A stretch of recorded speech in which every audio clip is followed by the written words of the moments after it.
तर रविवारी संध्याकाळी पंजाबमधील फिरोजपूरमध्ये मॉक ड्रिल झाला। लाईट बंद होण्यापूर्वी सायरन वाजवण्यात आला। ब्लॅकआउट प्रक्रियेची तयारी करण्यासाठी सुरक्षा रिहर्सलही करण्यात आली। 30 मिनिटं हा ब्लॅकआउट होता आणि हा अर्थातच ब्लॅकआउट ड्रिलचा एक सराव होता।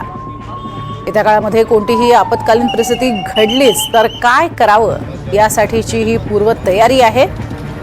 सर्वसामान्य नागरिकांना सुद्धा आता त्याचा सराव असणं गरजेचं आहे आणि म्हणूनच पंजाबमधल्या फिरोजपूरमध्ये हे करण्यात आलं।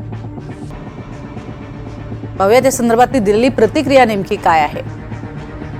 नहीं पता को लाइट की जाके जांदा ਅਸੀਂ ਆਫ ਕਰਾ ਰਹੇ ਸਾਡੀ ਪ੍ਰਿੰਸੀਪਲ ਨਹੀਂ सर किन्ने बजे तो किन्ने बजे तक कराई 9 ਤੋਂ 9:30 ਸਾਡੇ ਵੱਲੋਂ ਇਹੀ ਕਿਹਾ ਕਿ ਵੀ ਲੋਕਾਂ ਨੂੰ ਜਾਗਰੂਕ ਕੀਤਾ ਗਿਆ ਕਿ ਲਾਈਟਾਂ ਆਫ ਰੱਖੋ ਔਰ ਉਹਨਾਂ ਨੇ ਕਰ ਦਿੱਤੀਆਂ ਲਾਈਟ।